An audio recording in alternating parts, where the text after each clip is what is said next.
We are live now. Hello, everyone. Daniel Silva here with the KCK Chamber of Commerce. Good to see you all logging in for our Stockyards speakers at Stockyards series. Hopefully, you all have your Stockyards beer with you. I have mine. I think the virtual background is kind of upset. There you go, Randy. Again, obviously, we initiated this series, at the beginning of the year, and no way did we think that we would be having to do these virtually. But, we've adjusted, we've pivoted, and here we are. So I'm happy to have everyone join us. At this point, I want to introduce our Stockyards guys, Greg Bland and Micah. Just have them share a few comments. Obviously, they've been a great partner to the Chamber. You may have seen them at different events, and obviously they're always providing a real tasty beer. So just want to give them an opportunity to say a few words and maybe share what their experience has been like so far during this pandemic and how they've kind of looked for creative ways to stay in business. Guys? Hey, everybody. Oh, we've got a crazy echo because we're listening through the phone, but you go ahead and mute your video and then try. Well, we're coming to you from the Bulldogger room, which is normally where we would be setting up right now and gathering. But the Bulldogger room, our event space, has now turned into a packaging facility, and we've focused all of our efforts into putting beer into cans and getting it out there. We had just launched our canned beer in the KCMO area just a couple weeks before the shelter-in-place order came down. So we got out there just in time. We had also already begun setting things up for can distribution in Kansas, which we planned on moving into further down the road. But once this happened, we were able to jump in there and get the final aspects of our distribution pushed through just before the Kansas government took a quarantine hiatus. So that's been a huge help, being able to send our beer over to the Kansas side and get it into liquor stores. And all of our employees are essential. So we've gone down to a core crew, and not just the essentials, but more just the full-time people, which is the four of us, me, Greg, Mikey, and Melissa. So between the four of us, we're just focusing all of our efforts into getting beer in cans. We've actually taken some of the beer, quite a bit of the beer that was in kegs and set for distribution or for consumption here in the tap room. We pushed it back into the tanks and then from there canned it off because the whole keg and draft beer market just plummeted. So we're doing okay. We're getting by. We're able to stay open. You shouldn't be seeing any surprise email or Facebook post about us not reopening. But in regard to that, we do plan on postponing our opening once things are starting to move back to that, to let things play out. We don't really feel like there's a handle on the situation quite yet. So we want to ease into it slowly and just be as safe as possible, keep our employees safe and our customers and everybody. So again, thanks we're happy to host. We love being a part of the Chamber. Randy, thanks for what you do. Keep up the great work. Greg, would you like to say anything? Kind of just follow along with what Micah says. We're super happy to be a part of the Chamber. You guys have always been big supporters of us, so we're going to support you as much as we can. And even in these weird times like this, we'll find ways to get you all a beer and hang out together like this. We do have a great Cinco de Mayo package that we're putting together with some to-go margaritas. We got tamales from Tamale on KC and cerveza and some lime. So we got a real good package we're throwing together for that. So if you haven't yet, if you get a chance to check out our online store, and you can place orders on there and pick up directly from us via the Bulldogger room here in the back door. Yeah, and you all have discount codes. Yeah, for 6-packs to go. Yeah. So thank you, everybody. Thanks, Daniel and Randy. We appreciate you. Cheers. Can't wait to have you all back down here again for the next one. Hey, if you guys don't mind, just typing in that website in that chat box. Go ahead and make sure it's addressed to everyone so people can access that website. And thanks again, guys, for everything that you do. Feel free to hang out with us. At this point, I'd like to turn it over to our KCK Forward Young Professionals President, Ms. Rebecca Boffman. Rebecca? Hi, can everyone hear me? Okay, awesome. Well, again, thank you very much to Stockyards. You guys have been a huge support to us, letting us hold a lot of our events there. And also I just want to give Vanessa with Stockyards a shout out. She is a member of KCK Forward, and unfortunately she couldn't be here tonight. But she was a part of helping hook us up with a great discount from Stockyards. So we got everyone who's attending this event tonight $1 off of a six pack of Stockyards beer. And that promo code for that is KCKYP. I will drop the link to order your Stockyards beer for pickup in the chat, and it will also be in a follow-up email after this event. And then we'll also include the code for the $1 off the beer. Like Daniel said, I'm the 2020 president for KCK Forward Young Professionals. Our mission is to connect new energy to the chamber and Wyandotte County as a whole, and encourage holistic civic duty and develop young professionals' leadership roles. So this event this ongoing event we're holding, Speakers at Stockyards, is really all about listening to just young local leaders give their insight on what it means to be a young leader. So we couldn't think of anyone better than Randy Lopez to join us this evening. Randy, thank you so much. Randy is the Vice President of Programming for the Wyandotte Health Foundation. He was also elected onto the USD 500 school board in the last year. And Randy, I hear you are also a past president of the YLP Young Professionals. Is that right? Wow, you're really reaching back there now. Ooh, I don't know that I would count for a young professional anymore, but thank you. Yeah. Of course. Well, without further ado, Randy, I would like to turn it over to you, and thank you so much for being here. Thank you, Rebecca. Appreciate it. So I understand we're sandwiched in between both the UG Commission meeting and Governor Kelly's press conference at 6:31. So if everyone jumps off at some point, I won't take any offense as I'm boring or anything. I'll just think you want to go catch Governor Kelly. Just want to say thank you all for the invitation, and I just want to have some pan dulce. I miss pan dulce in my life, so just wanted to have that as a background for a moment. I'm actually gonna, it's making me hungry, so I'm gonna get rid of my virtual background, and but I appreciate the invitation. So good afternoon and welcome everyone. I want to say thank you to the KCK Chamber, to KCK Forward Young Professionals for the invitation to speak with you and share with you today. I also want to say thank you to Stockyards. Good stuff. Where's the cheers to you guys. I appreciate it. Thank you for the beer, and thank you for Rebecca for dropping it off. I appreciate it. That's good stuff. Continue to support Stockyards. They're definitely doing some good stuff over there. So continue to support Stockyards and pick up your 6-pack with your $1 off code. And then continue to support local, and we've got so many great small restaurants and businesses in KCK that could really use your support during this time and during our transition and recovery phase. So yeah, so just I ask you to continue to support all of our local businesses.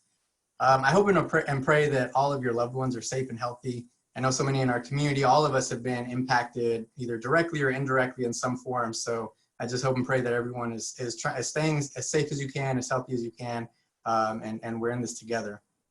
I want to thank all of our first, actually I'm gonna share my screen before we get too far. If I know how to do this.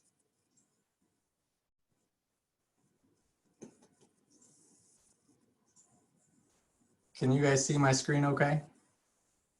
All right, perfect. So yeah, there you go. Thank you to Stockyards, KCK Forward, and KCK Chamber for the invitation today. Before we get too far, I just want to also thank our first responders, all the folks who are out there on the front lines, amazing folks just working day and night, doing everything they can to keep us safe and healthy. So really appreciate and shout out to all of our first responders doing that work.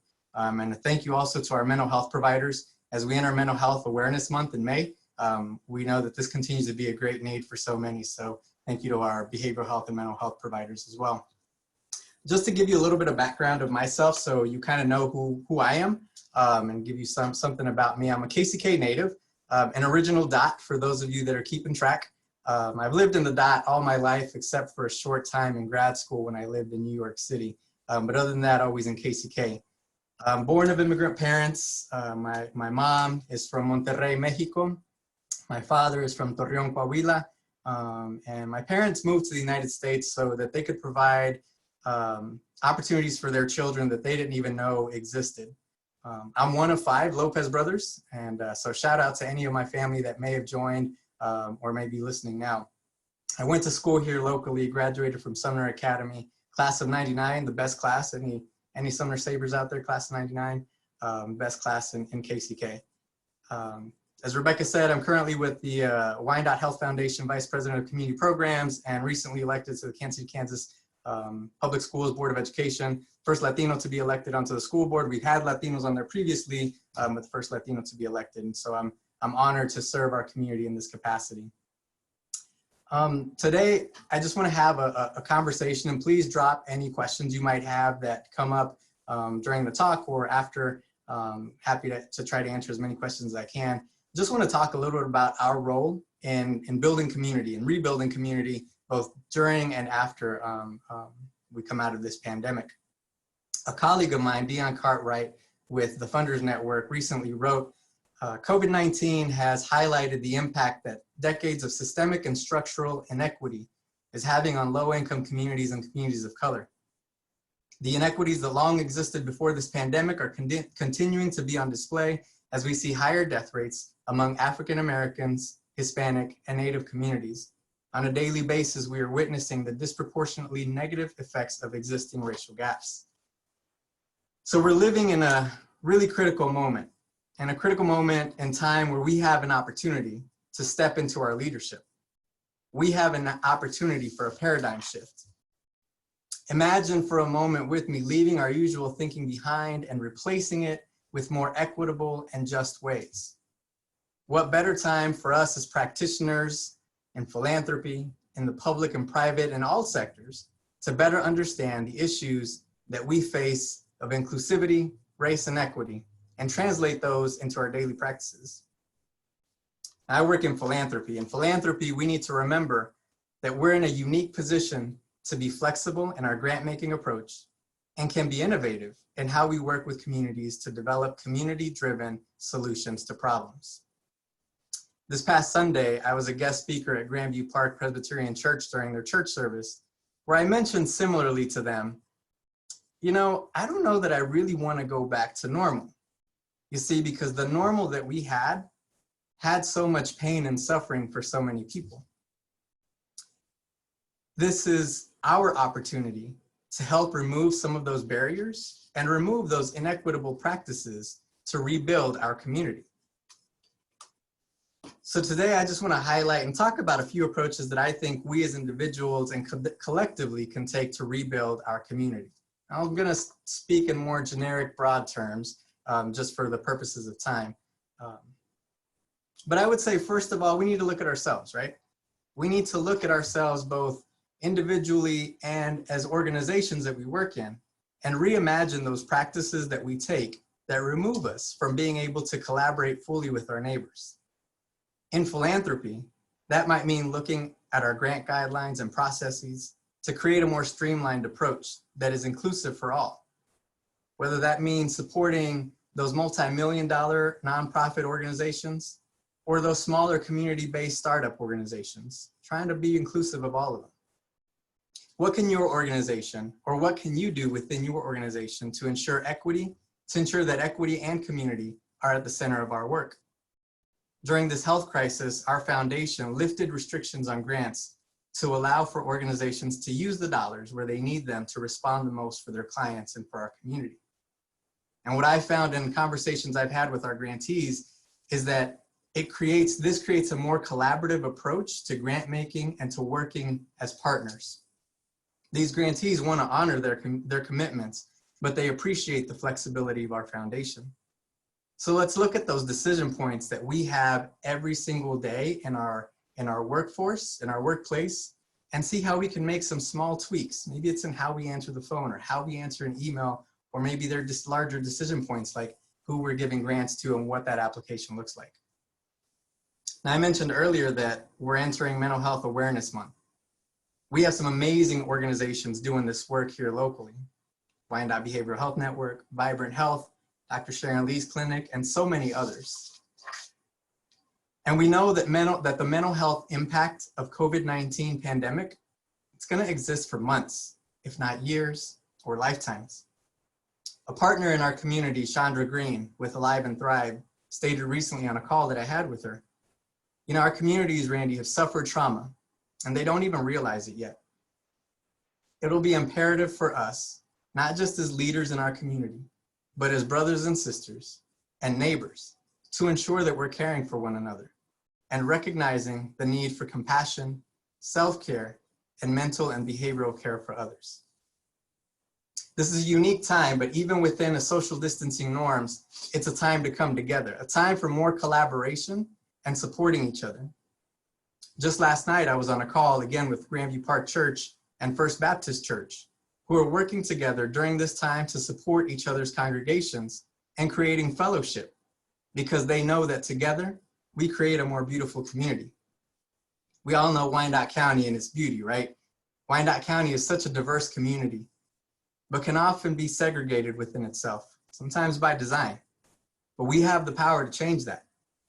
These two congregations, a historically African-American congregation and a Latino Anglo congregation, are building virtual relationships right now and have already planned to break bread together once these restrictions allow for them to.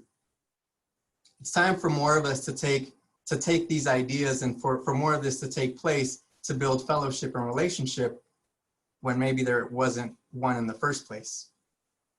It's also time to stay civically active, right? As young people, as young leaders, this pandemic has changed the manner in which we can sometimes do that, but it hasn't eliminated it. We can get creative in how we stay civically active. We're still in the time of the Census 2020, something that we all need to fill out, and that'll have lasting impact for decades, if not a lifetime, in this community if we don't get it right. Millions of dollars could be lost if we don't complete our census. And we all know Wyandotte County has historically been undercounted, especially in certain census tracts. Now we know this pandemic will certainly impact this, but we can still do our part. We can still do our part to stay active. Recently, I volunteered with a group called More Square to do phone banking in the 66102 zip codes. We did wellness check with our neighbors. We provided guidance to resources on the UG's website and other nonprofits. And then we did a quick reminder to fill out your census. Just a couple hours of my day to help check on my neighbors and to remind them to complete their census. That's one way we can all volunteer. And also, as we approach election season, it's just as important now as ever to get involved, right?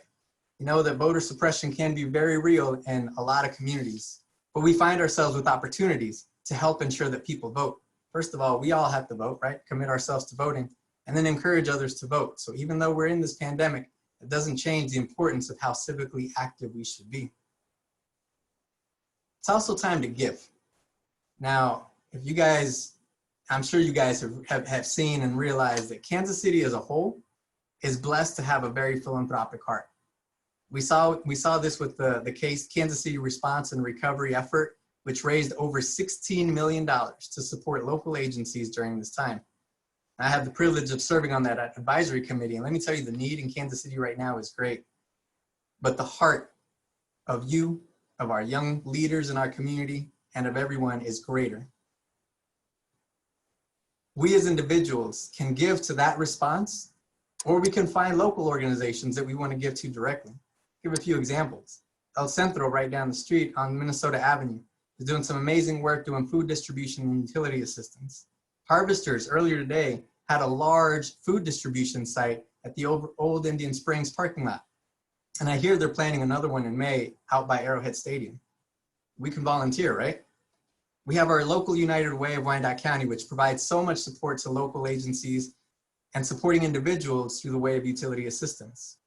Last week, President and CEO Todd Jordan reminded us that over 5,500 residences who are at risk of getting their utilities shut off had it not been for BPU suspending that shutoff. We need to find those dollars somewhere to help support families in need. It's another way we can give. We also need to celebrate each other, right? As a school board member, it hurts that our seniors are missing out on so much of those senior memories. That doesn't mean we can't celebrate them in other ways.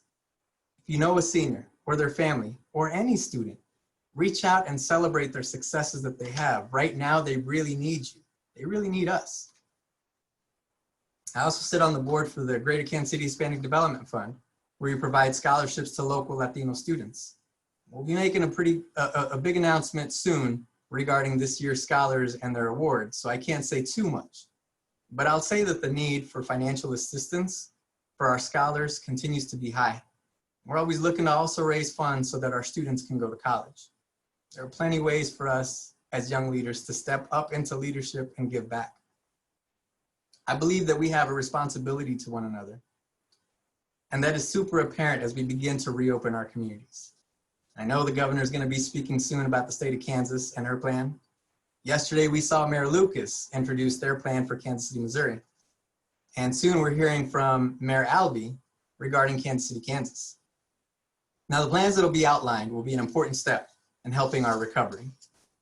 But for me, the more important step is how we as young people, as neighbors, how we react to one another.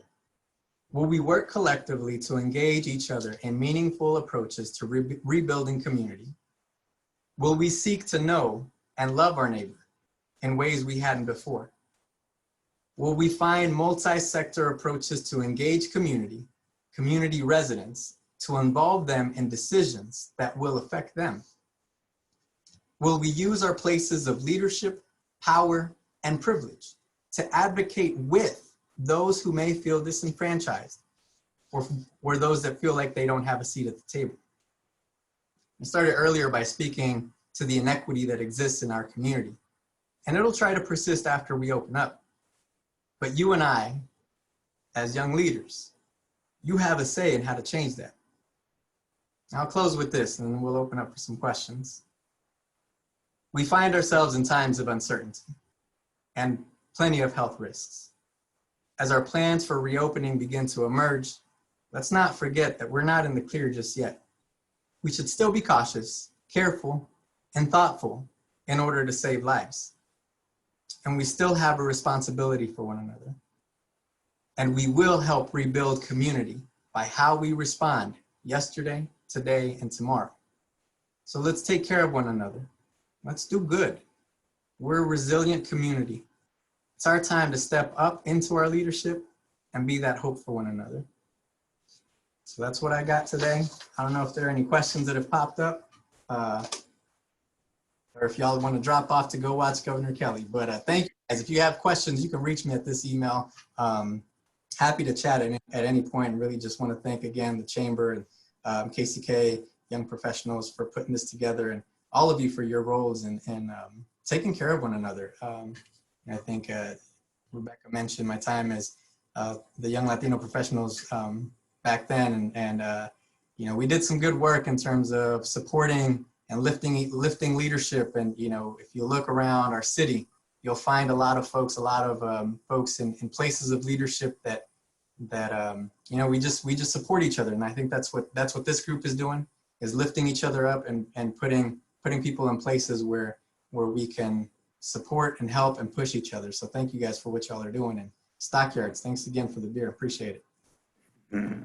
Yeah, thank you very much, Randy. If you have any questions, go ahead and drop those in the chat. I actually do have a couple questions for you, Randy. You know, you talk a lot about this being a time of uncertainty, and it most definitely is. You know, a lot of us are trying to position ourselves as leaders, or we are, you know, in a position of leadership. And, you know, we might not always feel super sure, or, you know, this is a very stressful time and an uneasy time. So how do you respond in a time of unsureness and uncertainty? And I mean, I guess, you know, as a leader, how do you manage all of the pressure and you know, some stress? Yeah, no, thanks for the question. You know, I think everyone has a different style of what leadership means to them, right? And everyone has a very different approach in how they lead. And I think they're all very valuable, and everyone has a very different skill set, and we're all called in a very different way. So I think, there's no real wrong way in terms of how you handle that stress and try and attempt to lead, right? I think we all have those leadership skills within us, and people that look to us in these times of uncertainty. And I think it's just trying to remain calm, to listen. I think listening to others, and asking for feedback and help, even when we don't know the answers. I mean, I don't think any of us would ever pretend to say that we always have the right answers for everything. So just it's really about listening. It's a collaborative approach, working with people, working with others to try to find the best response for something. So I don't think leadership is a one-way street either, right? And it's not just one person. It's a collective and engagement process with everyone. Thank you. So right now, you're seeing a lot of people step up and be willing to help. But as this goes along, how do we keep that momentum of people who are willing to step up in our community?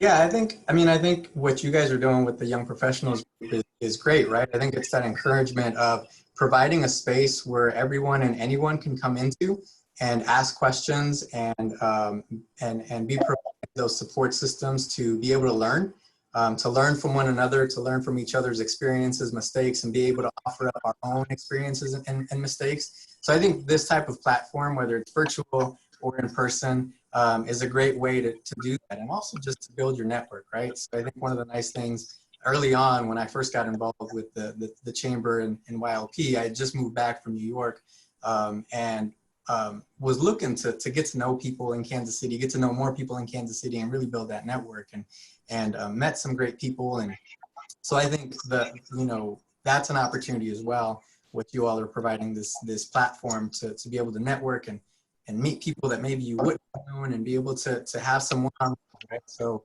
reach out to Daniel or to Nick or to Jimmy or Margaret and say, hey, can I have a cup of coffee with you? And I just want to pick your brain about, how did you get to where you're at now? Or, would you mind, finding people who would mentor you as well? Like I've had plenty of great people who, whether they knew it or not, maybe mentored me in some form or fashion. I think we all need to have that.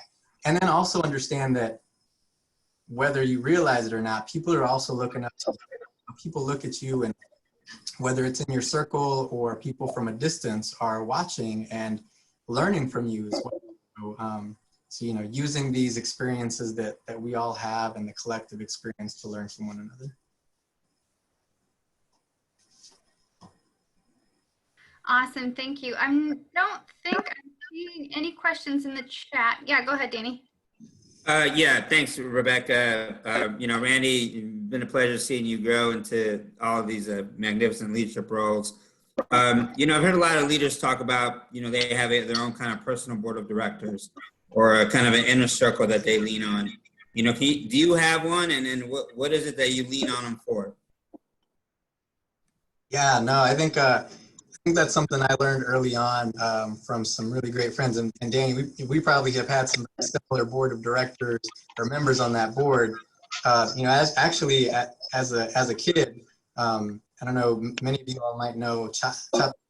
He's a local detective for the Kansas City, Missouri Police Department. He's a great friend of the family and just a super great guy. As a kid, he really, talked to me about leadership. It just really took me under his wing and was a great mentor for me. And he's actually one of the first people that talked to me about building your board of directors. And so I connected with him and John Paul Chaudand and Priest and a lot of other folks who I could just learn from. And so over the years, I've been able to connect with so many different people. My board of directors is probably like 500 people deep now, just from the people I've been able to meet and grow a relationship with. I think you can lean on everyone a little bit differently, right? I think everyone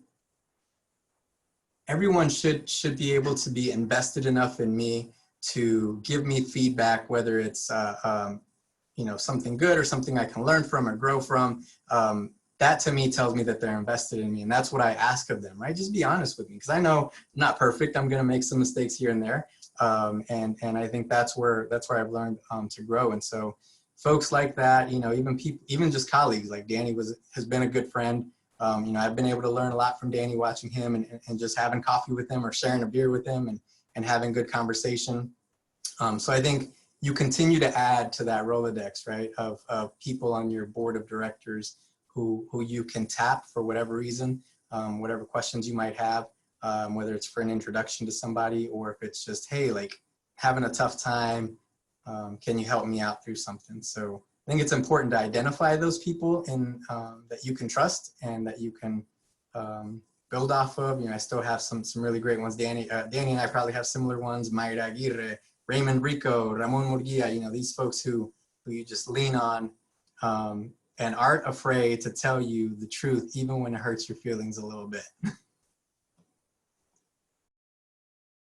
That's awesome. Yeah, I think like real constructive working relationships are a really good thing to have, and they can mean all the difference. So we do have a couple questions in the chat box. Number one, really quick, what are the names of the two churches with whom you met the other day? And what work are they doing that you referred to earlier? Sure. So one of them is First Baptist Church right here on the 5th and, what was that, Nebraska maybe. So it's First Baptist with Pastor Rowan, and then Grandview Park Presbyterian Church, which is on 16th and Wilson, a block south of Central. Pastor Rick Barron's there. They have very many different ministries that they work on. They're working collectively to build fellowship between the two, to have their congregations get to know one another, build a relationship, and see how we can support each other. First Baptist is a historically African-American church and has a large African-American congregation, and Grandview Park has a mix of Anglo and Latino congregation, and so they're working to see, hey, how can we support each other's ministries, whether it's food basket ministries, summer youth mentorship, or other ways, and let's build that fellowship and give support to one another. You know, so that's a great example of new relationships coming together in this kind of time of uncertainty. So yeah, so that's a great example. But Grandview Park Church and First Baptist. Awesome, thank you. So it's a little bit more difficult to be building connections right now since we can't see each other face to face. And I know you sort of answered this, but maybe elaborate on it a little bit. How can we build connections right now while we're all online? Yeah, it can be a little bit more, I don't know, for some folks it can be a little more intimidating, right? To have to not be able to be face to face with somebody and interact with somebody and to be able to read their facial cues or their bodily cues, right? But I think you just have to, I think virtually you can reach out, right? We've got so many different methods to be able to reach out to somebody, whether it's via email or phone or texting. I think just staying connected, you know, one of the things that we need to remember to do is just to stay connected with folks. And it can be very easy and tempting to like forget to connect with people, but I think just finding, you know, making it a point, being very intentional on saying, hey, I want to connect with 5 new people this week, and identifying, you know, whether it's a sector or whether it's, you know, if you know who they are, and just reaching out or asking Danny or Rebecca to make that introduction for you, and having a virtual Zoom or a phone conversation. I mean, previous to this, we were all just texting each other, right? Like we were in a world of just text. Don't call me, just text me. I think we have an opportunity now to really have conversations with people via Zoom or a phone call. I mean, obviously we're still texting each other, but I think this is a real opportunity where we can reach out and have genuine conversation with each other again and rebuild some of those connections. So, and don't be afraid to reach out. I mean, I think for some people, it might be a lot easier to reach out via email because they may just never respond, and that's all right. You know, you just don't see them. That's fine. But you just got to put yourself out there. Definitely. Okay. So you mentioned, you know, you don't want us to go back to the normal society that we were in. So in this new society, how do you see young people coming into play, and what level of responsibilities do communities have to young people? Oh man, I think this group, right, young people, whether that's our age range or even younger, I think we have a huge role to play in this. I think, you know, these new generations are very open-minded and see beyond some of the barriers that existed for us or that were put up before us. And I think it's incumbent and inherent on us to really find ways to collaborate with each other, build those bridges to be able to overcome any obstacles that have been in the way, right? I think young people have that mindset and energy, and we're coming up into, you know, positions of leadership or power more and more as our older folks are retiring maybe, or we're getting promoted or, you know, whatever. I think we have opportunities to step in that place and or to lead, you know, to lead up, right? So mentor up. So just because you're not a CEO or you know, whatever high ranking position that you want right now, if you're not, that's okay. You can still find ways to lead up, to manage up, to share information, new ideas, creative ideas, outside the box, innovative ideas and thought processes with people in your organization or in your circle. And then civically, right? I think we all have a responsibility to, like I said, the census is out there right now. Elections, you just need to vote. We just need to vote. Like, it doesn't matter. Like, everybody needs to get out and vote. So I think those are two ways that if we can get all of our young people voting and get our even younger folks with the mindset that's what they need to do, that can really change our community in the long run as well. So I think young folks, like this group, folks in this group, it's on us, man. It's really on us to go out there and be that change, to create that change. And don't ever let anybody tell you that you can't, or you don't have the power to do it, or you're just one person, because you matter and you have that power. And it's the power in people that will create that change. I mean, y'all have seen all of these movements that have happened in history and that are happening now. And a lot of times it starts with young people, right? Getting together and saying, we've had enough, or we want to see a change, or let's be better. Like, you know, I think at the root of it, it's just around being better community. And I think it's incumbent on us to do that. All right, we have a couple more questions. We're about to get real, Randy. So tell us about your experience campaigning for the school board. Tell us about what were your fears, what were challenges you saw? Oh man, let me take a little drink before I answer that. I have a fellow school board member that I see on my screen. So hi Stacy, good to see you.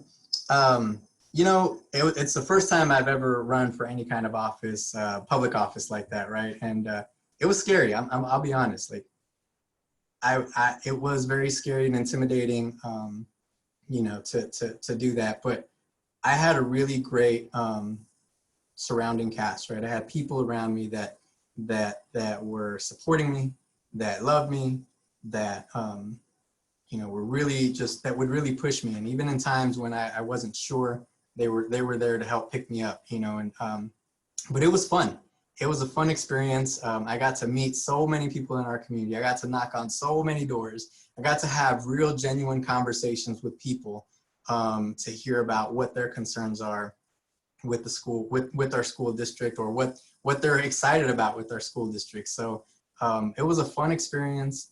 It was definitely very time-consuming, difficult, costly, but it was worth it, and I loved every minute of it. And you know, now I get to serve in a position where, you know, we serve 23,000 kids, 23,000 families, right? Because they all have a family, and it's some of the most gratifying work I've been able to do. You know, just in these 4 months I've been on the school board. So it's been amazing. But you know, I will say it is time consuming. It is a little scary, intimidating, but most of all, it's really fun and satisfying to know that you're giving back. So I would encourage anyone that's interested, and that's what we need, right? That's what this group can help cultivate as well, as folks that want to run for office. We need more people to run for office. We need more young people to run for office. So I would encourage anyone to reach out to myself, to Stacy, to any, and you know, put yourself out there. You know, it's worth it.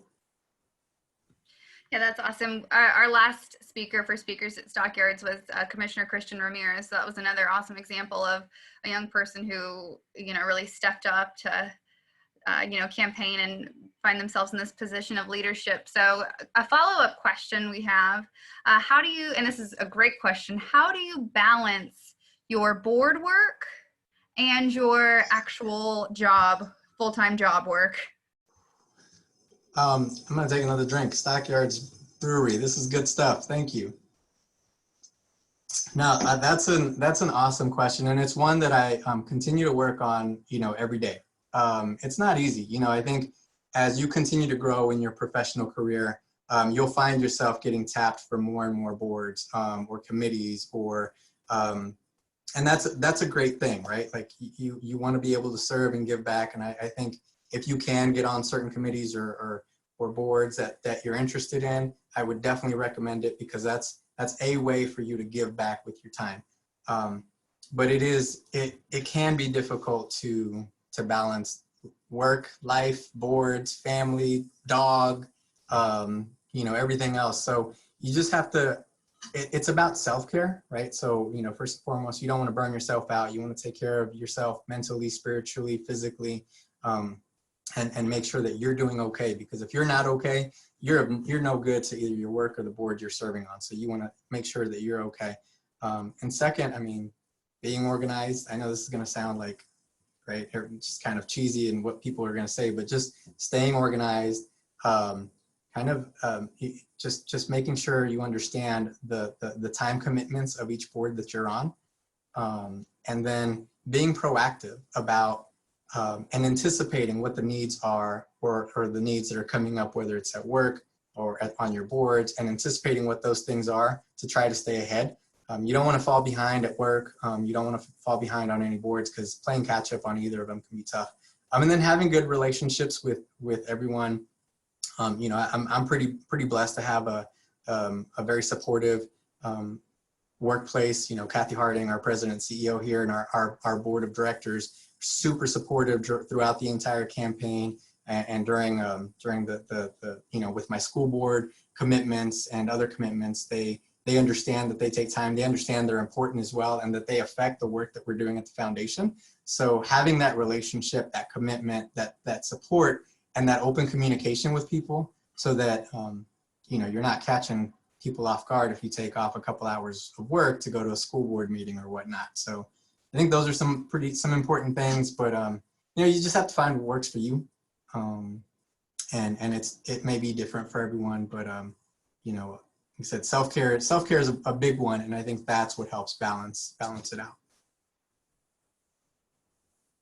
All right, well, do we have any other questions from anyone? Does anyone want to jump in last minute?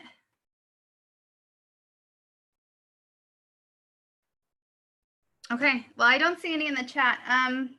Randy, thank you so much. Will everyone turn on or unmute themselves for a round of applause? Unmute. Yay.